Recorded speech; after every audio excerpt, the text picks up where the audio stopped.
Before we begin, I invite you to subscribe so you won't miss the next story that might brighten your day. The church smelled of roses and old wood, but to Amara Lewis, it smelled of judgment. The stained glass windows threw fractured light across her black dress, stretched tight over her 7-month belly. Every breath felt heavy, not only from grief, but from the invisible weight of 300 pairs of hostile eyes. She sat in the first pew, her hands resting protectively on her stomach.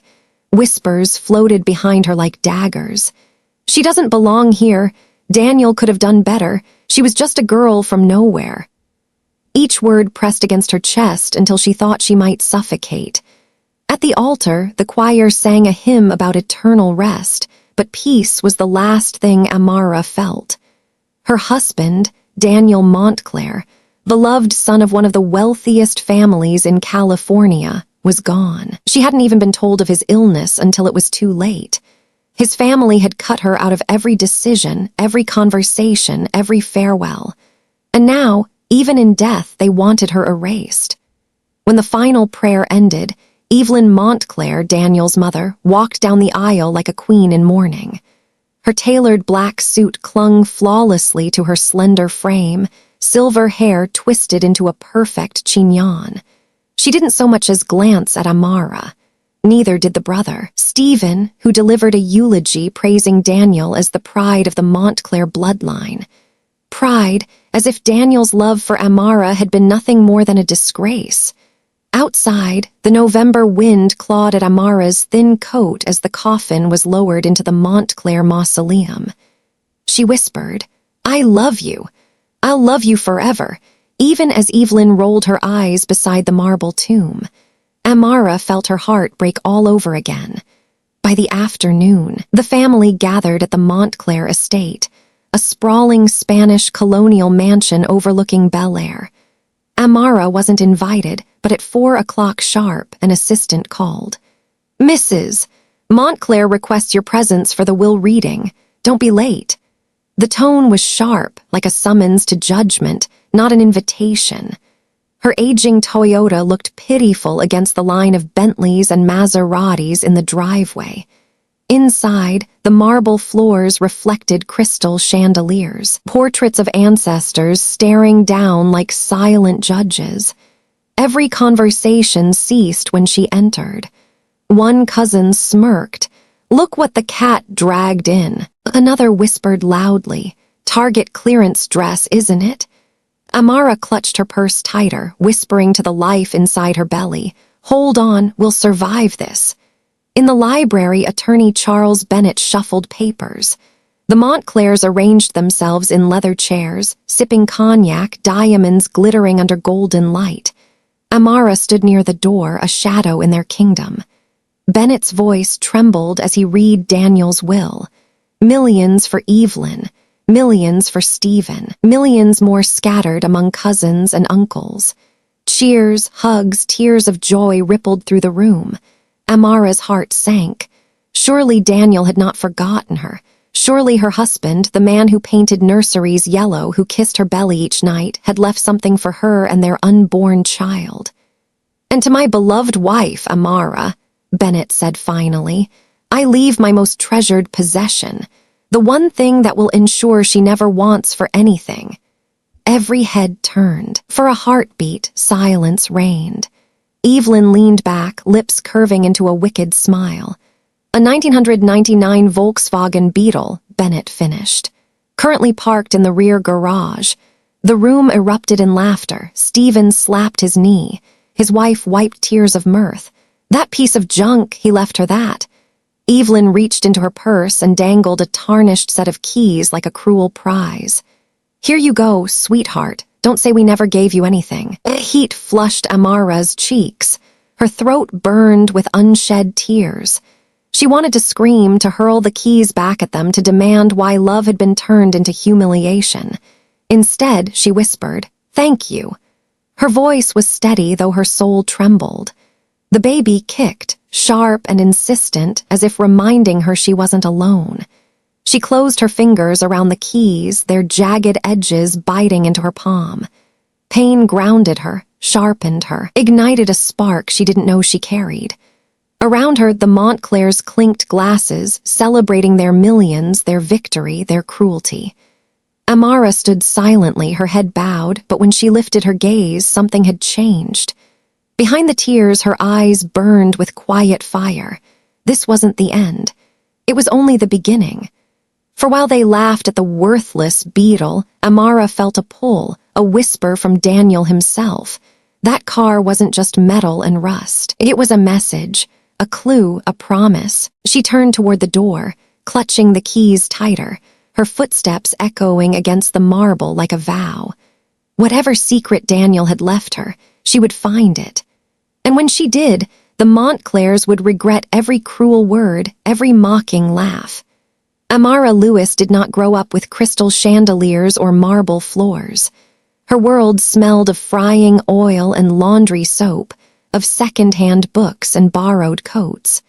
She was the daughter of a bus driver and a seamstress, raised in a small two-bedroom apartment in East Los Angeles where the walls were thin and the neighbors argued loudly through them. Her childhood was a lesson in making do, clipping coupons with her mother, patching old jeans instead of buying new ones, saving for weeks just to afford a birthday cake. And yet, what Amara lacked in wealth, she made up for in grit. She was the girl who stayed late in the library, who helped her mother with alterations long after midnight, who promised herself she would never forget where she came from, no matter where life took her. Life took her, unexpectedly, to Daniel Montclair. They met on a rainy afternoon at a downtown cafe. She was waitressing between college classes, balancing plates of coffee and pie when a stranger in a tailored suit sat at the corner table. His smile was warm, almost shy, so unlike the cold arrogance she expected from men who wore watches worth more than her rent. He ordered black coffee and noticed the dog-eared textbook she kept tucked under her apron. "Literature major?" he asked. She blushed and nodded, and from that moment, conversations bloomed like wild flowers. Daniel Montclair was not just another rich heir. He was the youngest son of one of California's wealthiest dynasties, but also the one who rebelled against their gilded cages. He loved poetry more than profit margins, jazz clubs more than boardrooms. For reasons neither could explain, he kept returning to that cafe, and Amara found herself waiting for the familiar sound of his laugh. Their love grew quickly, the kind of love that ignored statistics and scorn.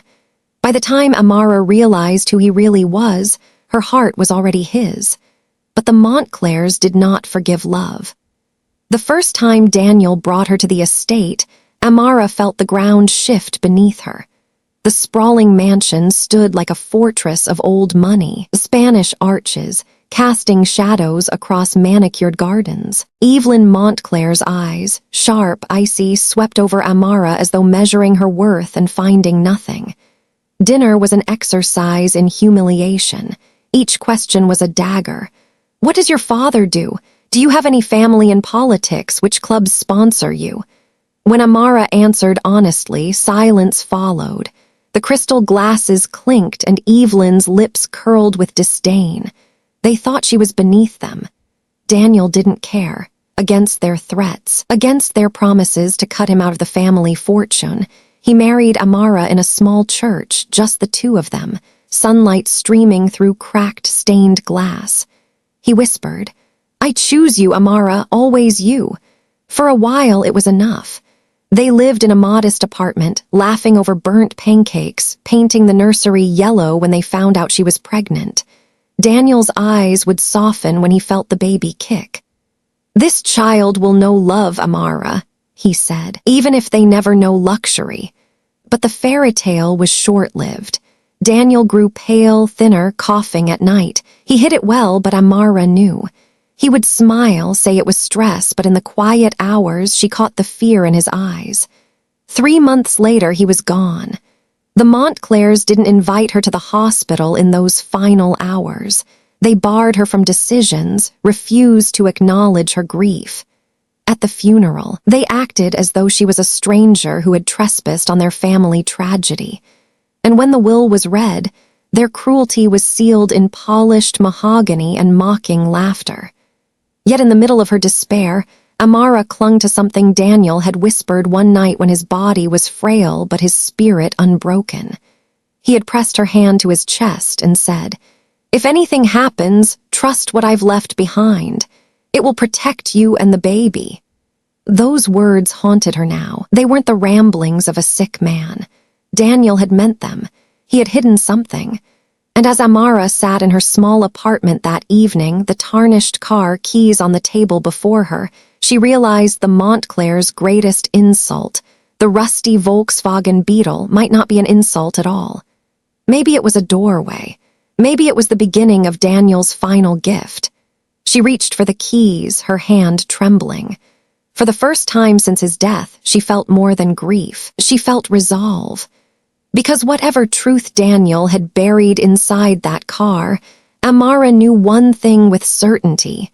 The Montclairs had underestimated her, and she would make them regret it. The old Volkswagen Beetle sat in the corner of the Montclair estate's garage, half hidden under a dusty tarp.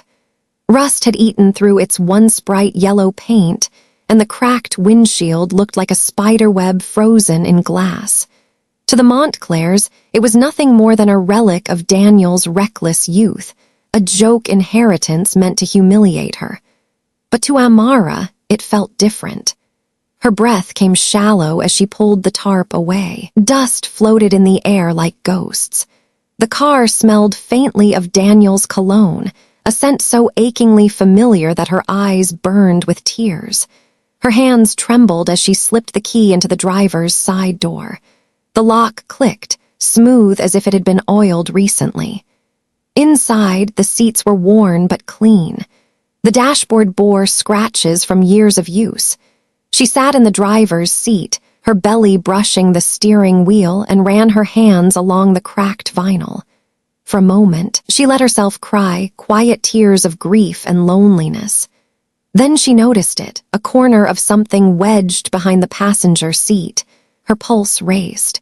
She reached back, fingers scraping against the hard edge of cardboard. With a tug, she pulled out a sealed manila envelope. Her name, Amara, was written across the front in Daniel's handwriting. The sight nearly broke her. She pressed the envelope to her chest, whispering, "You knew, you always knew." When she opened it, 3 items slid onto her lap. A silver key engraved with a number, 1247. A handwritten letter from Daniel, a business card for a bank in Beverly Hills. The letter shook in her hands as she unfolded it. "My dearest Amara, if you are reading this, then my time has ended. I am sorry for the secrets I kept, but I did it to protect you. The Montclairs will never stop trying to control everything, even after my death. Inside the safety deposit box at First National Bank, you will find the truth about my illness, about my family, and about what I have built for you and our child. Do not trust them. Trust only what I've left behind. Love always, Daniel." Her tears smeared the ink. She pressed the paper to her lips, feeling as though Daniel's voice lingered between the words. For the first time since his funeral, hope sparked in her chest, but hope was dangerous. That night, Amara noticed a black SUV parked across from her apartment. Its windows were tinted, its engine humming softly. The Montclairs were watching. The next morning, clutching the envelope beneath her coat, Amara walked into the imposing glass tower of First National Bank. Fear gripped her, but she thought of the baby and kept moving. A polite man in a gray suit guided her to the vault. The silver key fit perfectly into box 1247. When the door swung open, Amara gasped. Stacks of documents, photographs, and property deeds lay inside, carefully organized. Bank accounts Daniel had hidden from his family. Real estate in Aspen, Malibu, even overseas. Insurance policies worth millions with her name listed as sole beneficiary. Her hands shook as she picked up a thick folder labeled Family Business. Inside were records, proof that the Montclair empire was built on money laundering and corruption. She realized, with a sickening twist in her stomach, that Daniel had uncovered everything. And now, that burden was hers. Amara wasn't alone for long. As she left the bank, she was approached by a young attorney, Ethan Cole. He had sharp eyes, but not the cold kind she was used to seeing in lawyers. He spoke gently, assuring her that he'd once worked under Charles Bennett, the Montclair's attorney, but had resigned when he discovered unethical practices. "Daniel trusted me," Ethan said. "He wanted me to help you if anything happened to him." At first, she didn't trust him. She had trusted too many people before and been left bleeding. But when Ethan showed her an email Daniel had sent months earlier, naming him as someone Amara could rely on, her defenses cracked. Later that week, she met Dr. Miriam Alvarez, a neurologist Daniel had secretly visited. Miriam revealed what Daniel had never confessed. He had been battling a degenerative illness for years. "He didn't want you to suffer with him," Miriam said softly, "but he left everything in place so you and the baby would be safe." The words cut Amara open, but they also stitched something back together. She realized Daniel's silence wasn't abandonment, it was love in its most painful form. Still, love could not protect her from betrayal. Her oldest friend, Leela, had been her one source of comfort after Daniel's death. But desperation has a price, and the Montclairs paid it. Leela sold them information, Amara's movements, her meetings, even the existence of the envelope. Amara discovered the betrayal the night her face appeared on a tabloid cover. "Gold-digging widow caught in secret scheme to steal Montclair fortune." The story painted her as manipulative, heartless, willing to fake a pregnancy to gain sympathy. The photographs were personal, ones only Leela could have taken. Her chest ached as though the knife of betrayal had been twisted deep. Now she was hunted. The Montclairs didn't just want the money. They wanted the evidence buried, and they would silence her if they had to. That night, she clutched the envelope against her heart as she ran through the dimly lit streets of Los Angeles, the sound of footsteps echoing behind her. The SUV's headlights cut through the fog, chasing her shadow. She whispered to her unborn child, "I won't let them take this from us. I won't let them take you." The safety deposit box door swung open with a metallic sigh, as if exhaling secrets long buried. Amara's hands trembled as she lifted the files out one by one. Photographs, financial ledgers, offshore account statements, all meticulously organized by Daniel in his final months. Her heart pounded harder with each page she turned. The Montclairs were not just wealthy industrialists. They were criminals. Here were records of money being funneled through shell corporations, false invoices, and phantom employees. There were pictures of Evelyn Montclair shaking hands with men tied to organized crime, smiling like a queen conducting business at a masquerade ball. But the document that shattered Amara most was a medical report. Daniel's prescriptions had been altered. His medication had been switched for compounds that accelerated his decline. Her breath caught. She pressed the page to her chest as if to shield Daniel's dignity. In the margins, Daniel's handwriting scrawled in shaky letters. "If you ever find this, forgive me. I tried to fight them. I wanted to leave you everything."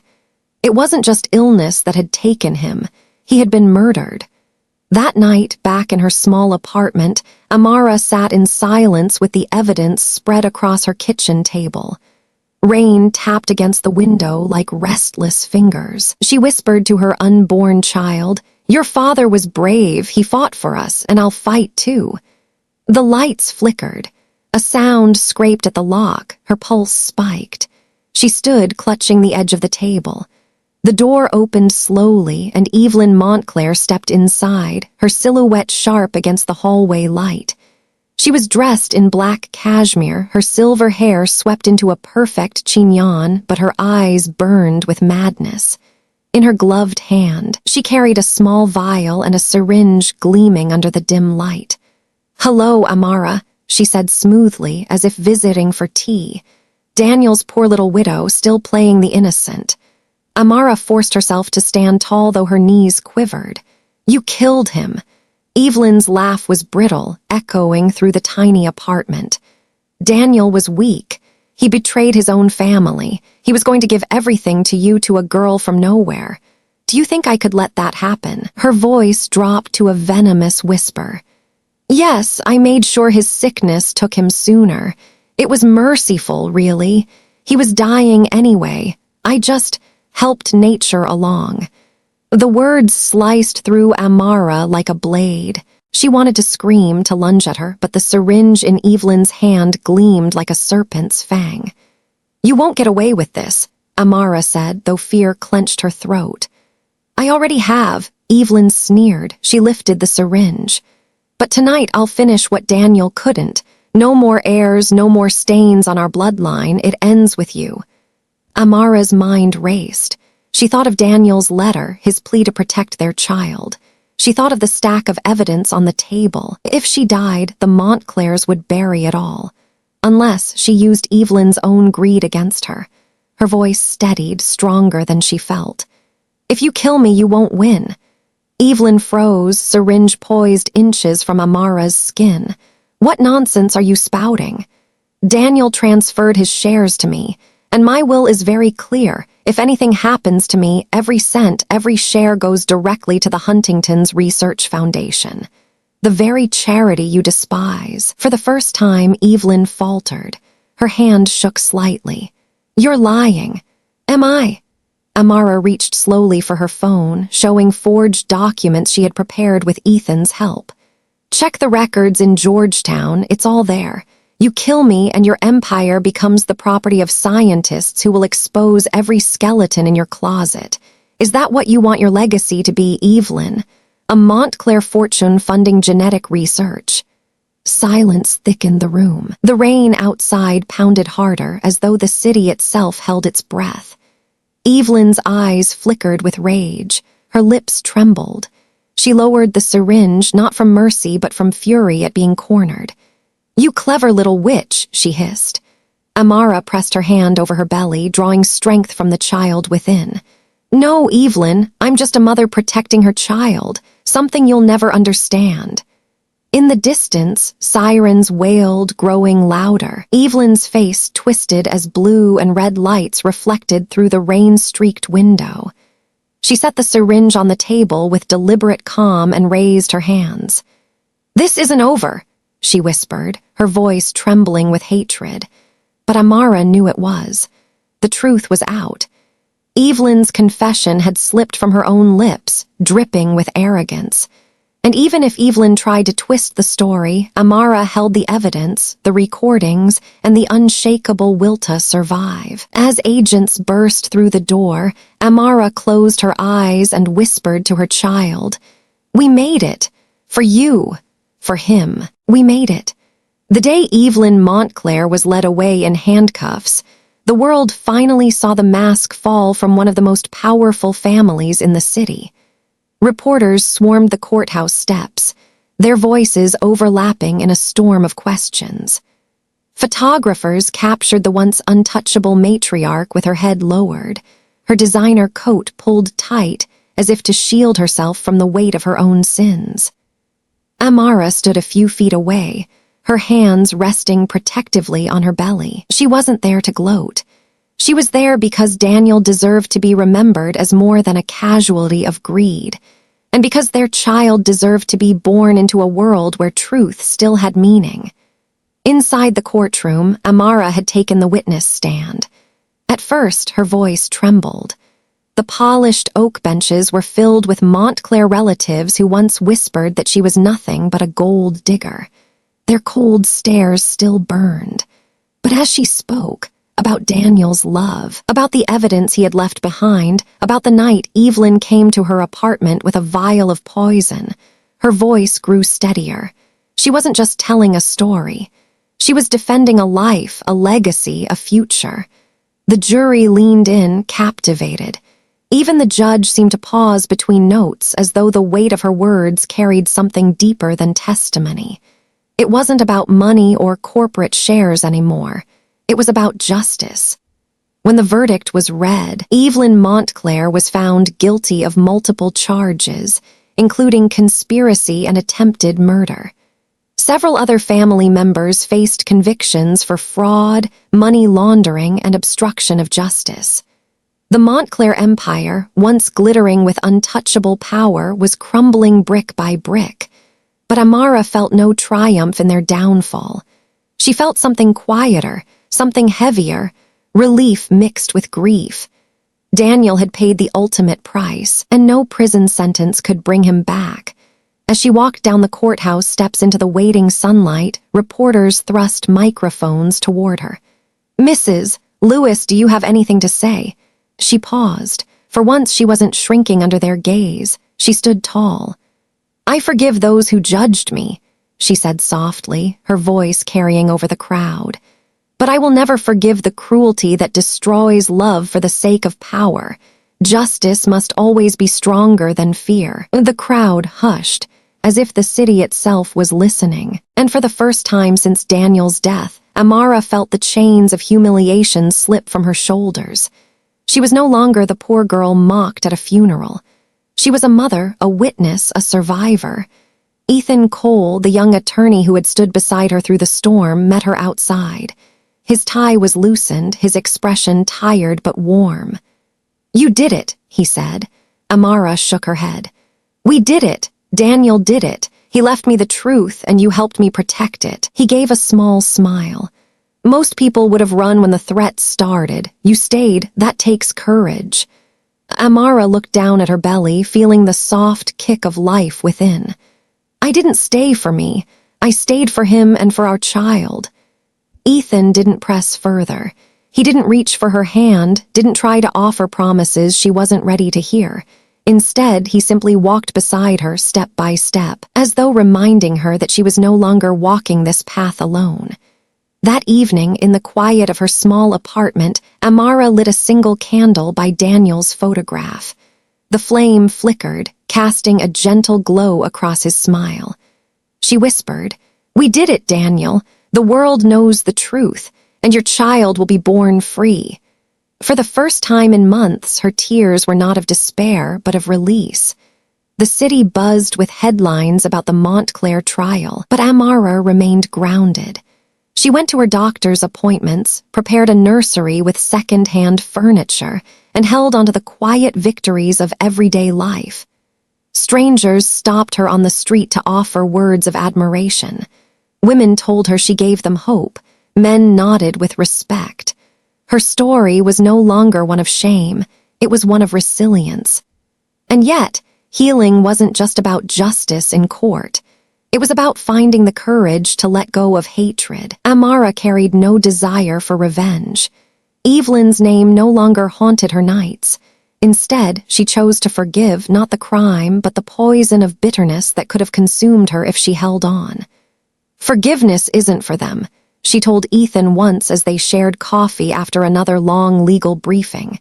"It's for me, for my child, so we can breathe without anger choking us." Ethan listened, nodding with quiet understanding. That's the strongest kind of justice. In the weeks that followed, Amara's life shifted. She wasn't magically wealthy or suddenly shielded from the struggles of single motherhood. But she had something far more precious, a voice. People listened to her now, not as Daniel's widow, not as a victim, but as Amara Lewis, a woman who stood against one of the most powerful families in the country and refused to break.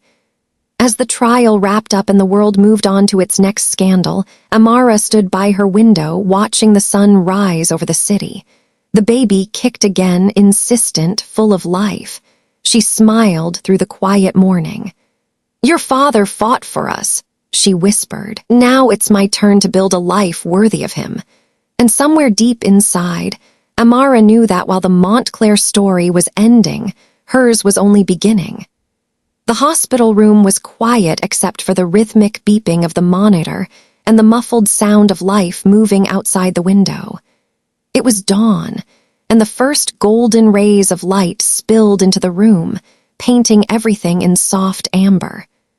Amara lay exhausted but radiant, her hair damp with sweat, her heart still racing from the hours she had just endured. In her arms rested a tiny boy wrapped in a pale blue blanket. His breathing was steady, his lips pursed in the peaceful innocence only newborns carry. Amara's tears fell freely, not of grief this time, but of awe. She whispered through trembling lips, "Daniel, Daniel Jr." Naming him was more than remembrance. It was resurrection. It was giving her late husband a chance to live on in their child. The nurse smiled quietly before slipping out, leaving Amara alone with her son. For a long while, she simply stared, memorizing the curve of his tiny fingers, the warmth of his fragile chest rising and falling against her. She thought of Daniel, how he would have held this child, how he would have whispered the same promises into his ear. She pressed a kiss against her baby's forehead. "You will grow up free," she vowed.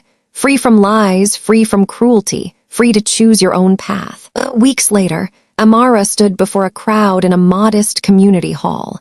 Cameras flashed, reporters scribbled notes, and neighbors leaned forward in their seats. This was not a trial nor a scandal. This was the birth of something new. Behind her hung a banner, the Daniel Lewis Foundation. Amara's voice wavered at first, but steadied as she spoke about Daniel's hidden battle, his sacrifice, and the legacy she wanted to create in his name. The foundation would support patients fighting chronic illnesses, families crushed under medical bills, and women abandoned in their moments of greatest need. "No one," she said, her voice carrying through the room, "should feel powerless the way Daniel and I once did. And no mother should ever have to choose between survival and dignity." Applause erupted, not the polite applause of society galas, but the raw, heartfelt kind that comes from people who understand suffering. Amara felt Daniel's presence in that moment, as though he was there, standing just beyond the stage lights, proud of the woman she had become. Ethan Cole sat quietly in the audience, watching Amara with the same respect he had shown since the trial. He didn't step forward to take the spotlight. He didn't claim her story as his own.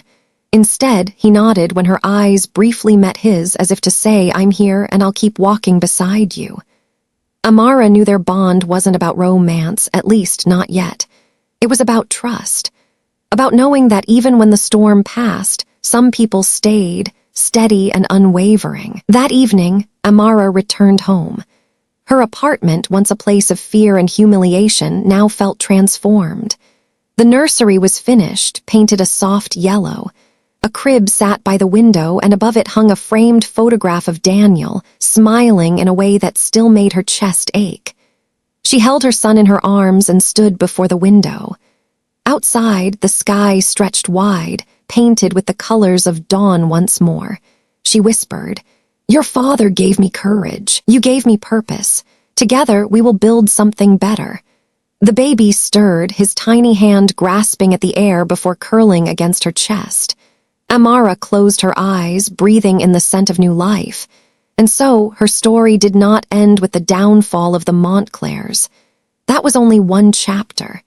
The true ending, the true beginning, was here in the quiet miracle of life carried forward. Because justice had come. Not quickly, not without pain, but it had come. And with it came proof that even the most broken can rise, even the most silenced can speak, even the most fragile can fight. Justice may come late, but it never disappears. True love, even after death, can ignite a strength that changes everything. And the power of a mother, the fierce, unyielding devotion to protect her child, can topple empires built on lies. When faced with cruelty and injustice, the first step toward healing is choosing to stand up. Amara had chosen. And because she chose, her child would inherit not just a name, but a legacy of hope. The sun rose higher, flooding the room with light. Amara pressed her son closer and whispered, almost as a prayer, "This is our new beginning." And in that moment, it was as if the entire world whispered back, you are not alone. As I reflect on Amara's journey, I realize something we often forget in the chaos of life. Injustice may wound us, betrayal may break us, and loss may silence us for a time. But the moment we choose to rise, everything begins to change. I have learned, just as she did, that standing up is not only an act of courage, but also the first step toward healing. We all face moments when the world seems unfair, when people underestimate us, or when grief feels too heavy to carry. Yet those moments can become turning points. They can shape us into stronger, wiser versions of ourselves if we dare to embrace them. Remember this: power and wealth may build empires, but only love, truth, and resilience can outlast them. As one philosopher once said, the strongest souls are not those who never fall, but those who rise after every fall with greater compassion. So, I want to ask you, if you were in Amara's place, standing before injustice, would you choose silence, or would you choose to rise? Share your thoughts with me in the comments. Your perspective may inspire someone else who is quietly fighting their own battle. And finally, if you find this story meaningful and want to help us share these important values, please subscribe to our channel so you won't miss the next inspiring story. Together, we can build a strong community full of potential and a spirit of justice.